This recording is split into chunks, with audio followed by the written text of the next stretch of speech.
Moses. This is our opportunity to talk high-level college football and check on the bowl selection process. Erik Moses, now on Rock and Manooch with Jimmy B on Fox Sports 910 and the free iHeartRadio app. 22, J.J. McCarthy looking over the middle. Caught! Touchdown, Wolverine! That's all it is. But there's a lot of airs for Milroe. Still looking. Firing. Near corner. It's caught! Touchdown, Alabama! Isaiah Bond!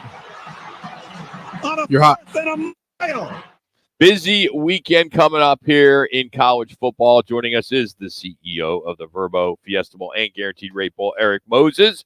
As the Yellow Jackets, the board members are going to be heading out to all these conference championships, and I'm sure you're going to one. I'm assuming it's the Big 12 championship. Is that correct there, Erik? I am looking at AT&T Stadium out of the window of my hotel room right now. So, there you go. Big There 12. you go. That's going to be a big one, man. That's going to be a lot of fun. And the Big 12, obviously the tie-in with the Guaranteed Rate Bowl and the history with the Big 12 and the Fiesta Bowl. This is a big one, man. You got to be excited about being there. I'm very excited. I think we're going to see a really great matchup between Oklahoma State and Texas, and lots riding on this for Texas.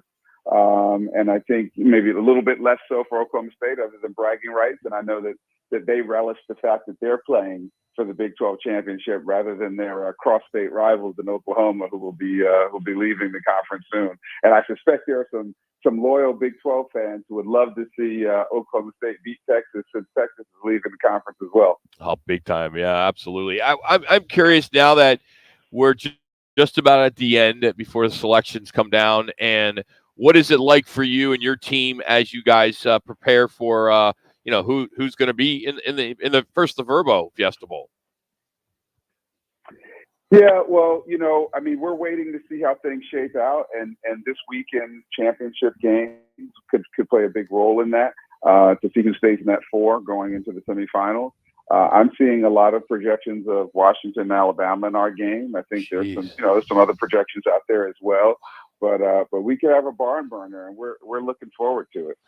Erik, I think I counted 10 Mississippi on Melrose Road there to Bond there. You heard that highlight. I mean, that would be phenomenal to have Bama and Washington. Man, what a hot ticket. I'm disappointed my Cats let everybody down losing to Iowa State in the Snow Bowl the other day. Otherwise, who knows? They could still end up this way. But as you watch these games, you guys go through, 11 to 90 different scenarios for the Verbo Fiesta Bowl and the Guaranteed Rate Bowl.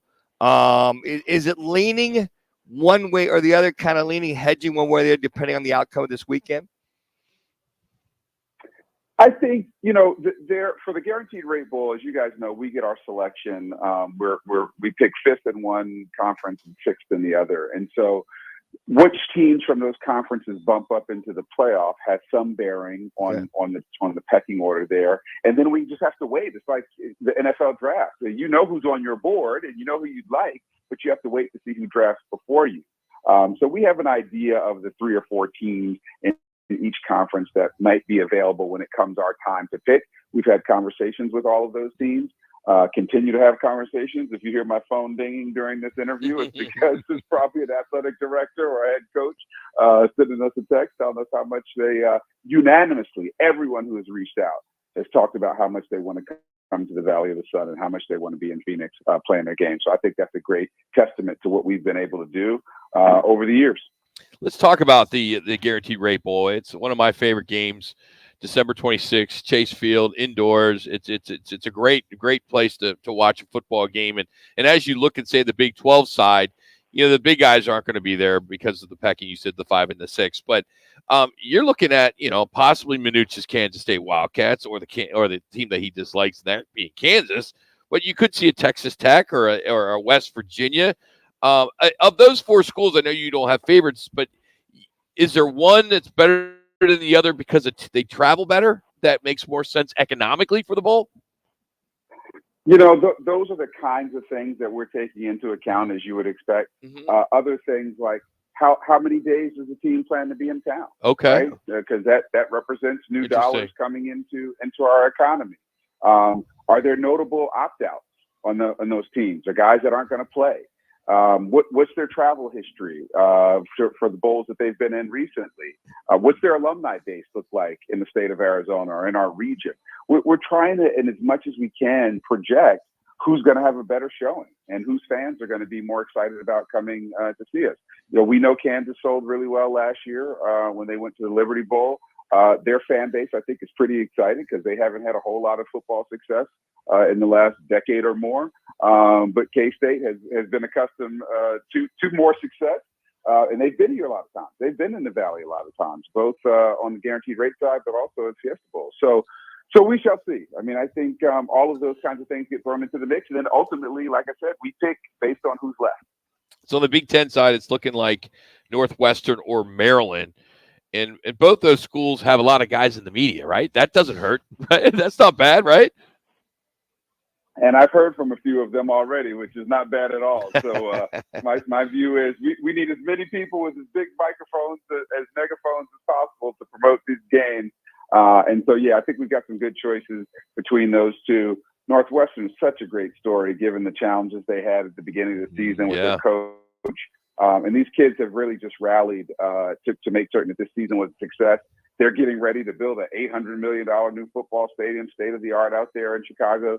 So I think there's some momentum in that program. And then Maryland's doing great with Tagovailoa at quarterback, and Mike Locksley has got those guys working in a very difficult Big Ten conference. Erik, you talk to so many football people, ADs, bowl commissioners, what have you. What's kind of the vibe or the chatter in reference to all good things going on with college football right now as we wind down during the bowl season, and a lot of the bad things, or I should say if it's the pros and cons, the cons of what's going on out there? Is there any one thing stick out than the other as you have these conversations with all these individuals? Well, I'm sure you guys heard Matt Rule from Nebraska doing a press conference the other day talking about a good quarterback will cost you between $1 and $2 million, and that there are some quarterbacks, I think he said, who are in college making $6-7 million. I doubt that's true unless you're a Caleb Williams. You've got a Wendy's and a Dr. Pepper commercial. But I think there is some real concern around the movement of players and the lack of stability. I know that for recruiting purposes, I mean, we're trying to schedule visits for the teams that may end up in our games to come in, and that used to be a lot easier because they weren't on the recruiting trail so early and so quickly. But now you have a whole separate recruiting season, which is recruiting out of the transfer portal. When will we find out? I know the show is typically Sunday in the morning, but will you know the Verbo before the guaranteed rate, or the other way around because of the pecking order? No, I think likely the other way around. Okay. I mean, we'll know on Sunday, Selection Sunday, and I tell people 3 minutes. I wish this sounded a lot better, but we generally find out, certainly for the Verbo Fiesta Bowl, we find out when you find out. When that show, Selection Sunday, happens, we all find out at the same time, and the committee will determine that. We'll have a better idea about Guaranteed Rate Bowl just based on some of our discussions. And if I can get my colleagues at the bowls who choose before me to give me some indication of who they're going to choose before us, we might really know. But sometimes, folks hold their cards very close to the vest. So Erik, we're going to pull the curtain back. Show or talk to us about your weekend. Obviously, you're going to be at the game tomorrow there at AT&T. I'm sure you'll fly in that private jet back here and get all set up and ready to go and get you. Well, nothing but for the best, right? I mean, these volunteers like Rock been around for like 25 years are earning that big money if you get that private jet, right? But what will the weekend look? What will the weekend look like for one Erik Moses? What's your weekend entail? Well, just for the record, no private jet money. If there was such money, it'd be going to more Arizona teachers. Oh, good answer. Good answer. See, you've been in that post for like 5 years now, right? I mean, you got all the answers. That's good stuff. Good stuff. Was that page 25, item 33? In the manual, the CEO manual. That's great. That's the first chapter in the book. That's the first chapter. No, so look, I'm here. You know, there are going to be a bunch of bowl officials here. Yeah. Many of my board members will be here as well. I'll be talking to folks from the Big 12, talking to others in the industry, making certain that wherever I have the opportunity, I'm able to talk about and extol the virtues of Arizona, of the Valley, and of both our bowl games, and why teams should want to be involved with us. The commissioner has a party this evening we'll go to, and a lot of that kind of networking will happen. And tomorrow it'll be all about football. And you know, the great thing is we will don our yellow jackets and make certain we're being seen and we're representing our great state and our great bowl game. But I get to kind of be a fan, you know, I get to watch a game and want to see a great game and not necessarily have to worry about the outcome or worry about the execution of the game, right? Which won't be the case in a couple of weeks here.